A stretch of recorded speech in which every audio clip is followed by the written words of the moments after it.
Alors voilà, ce qui m'arrive, en fait, ce qui m'arrive, c'est que j'essaie toujours de me concentrer avec le cours, mais le problème, je lâche le suivi de la vidéo. Ça veut dire que je n'arrive pas à contrôler les 15 minutes de la vidéo, donc je submerge dans le cours et j'oublie la vidéo, parce que je ne dois pas dépasser 15 minutes. Mais là, après, je vais essayer de découper. J'ai un logiciel de découpage des vidéos. Je vais découper la vidéo, comme ça va partir. Alors, un théorème très important concernant cette intégrale de Riemann. Alors, il dit quoi? Il dit que l'intégrale, regarde, l'intégrale de Riemann, de 1 sur t puissance alpha dt, bien sûr, avec t strictement positif, d'un certain a strictement positif plus l'infini. Cette intégrale-là, on l'appelle l'intégrale Riemann. L'intégrale Riemann, je vais le mettre entre parenthèses. Cette intégrale-là converge si alpha, le alpha qui est là, je vais le mettre en rouge, le alpha qui est là, si alpha est supérieur strictement à 1. D'accord?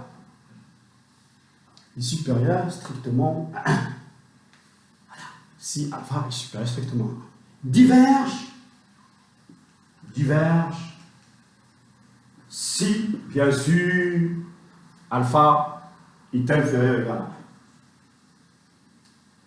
Je veux le démontrer. Donc cette intégrale, il converge lorsque vous voyez ici 2, 3, 4, 5, 5 demi, par exemple 7 demi, n'importe, même si c'est un réel. Hein. Alpha, c'est un réel. C'est un réel. Donc, si alpha est supérieur strictement à 1, par exemple t carré, t puissance 3, t puissance 4, cette intégrale converge. Si alpha est inférieur ou égal à 1, cette intégrale diverge. Voilà ce qu'il dit le théorème. C'est très facile à comprendre. Donc toujours, s'il vous plaît, chers étudiants, essayez de penser à cette intégrale-là, parce que c'est une référence. C'est une intégrale référence par rapport aux autres fonctions. Ça veut dire que si je trouve une fonction équivalente, que f est équivalente à cette intégrale-là, je peux dire que ma fonction prend la même nature que l'intégrale de Riemann. Donc toujours, il faut comparer à l'intégrale de Riemann. Pas toujours, pas toujours, mais souvent. Souvent, pensez à cette technique de comparaison à l'intégrale de Riemann. Donc je vais vous montrer ça. Donc je dis encore, pour les étudiants qui regardent, l'intégrale de Riemann 1 sur t puissance alpha dt converge, ça dépend de alpha. Si alpha est supérieur à 1, converge. Si alpha est inférieur ou égal à 1, diverge. Alors la preuve,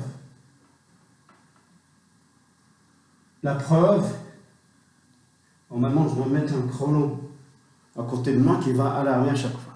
Alors la preuve est la suivante. C'est très facile, la preuve il suffit de calculer. Regardez, l'intégrale de quoi? L'intégrale de dt sur t puissance alpha à x, a strictement positif. C'est égal à quoi ça? C'est très facile. C'est t puissance moins alpha plus 1 sur moins alpha plus 1. Ça veut dire 1 moins alpha. Plus une constante. Ça veut dire entre a et x. Vous êtes bien d'accord? C'est bien ça l'intégrale. C'est bien ça l'intégrale. Oui, c'est bien ça l'intégrale. Voilà.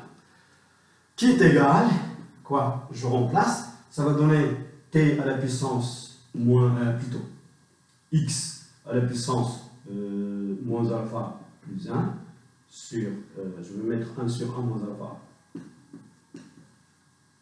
sur 1 moins alpha au facteur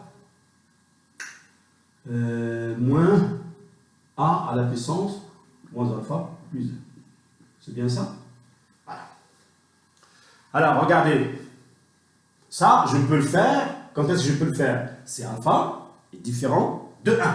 C'est alpha différent de 1. Pour faire ce calcul-là, il faut que alpha soit différent de 1. Parce que si alpha égale à 1, c'est plus cette primitive-là, c'est logarithme.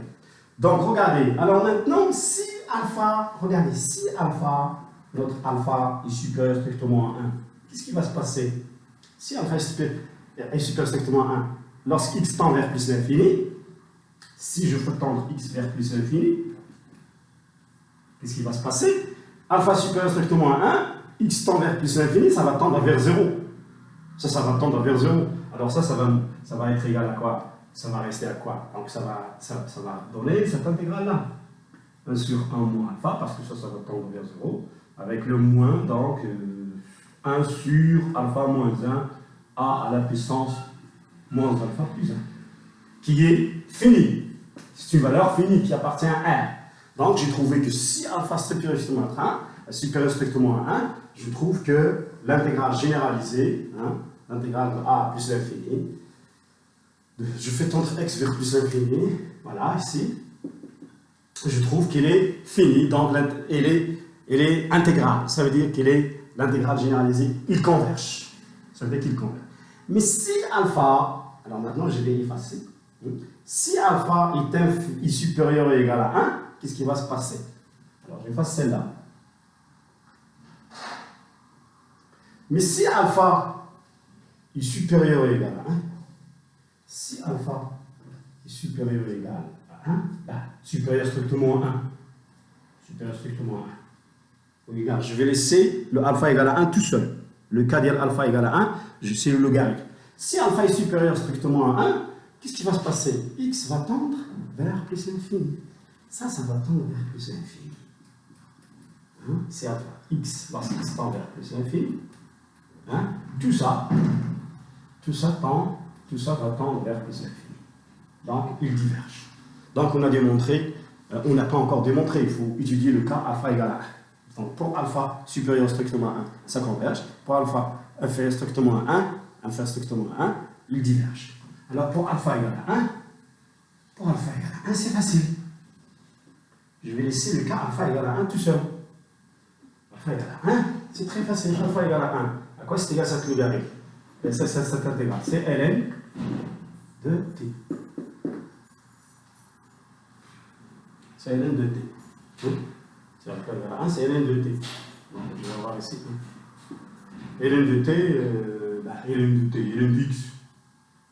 Ln de x moins ln de a. C'est ça. Moins ln de a. Moins ln de a. Si vous faites tendre x vers plus l'infini, ça va tendre vers quoi? Vers plus l'infini. Donc quoi? Donc votre intégrale, il diverge. Votre intégrale diverge. Votre intégrale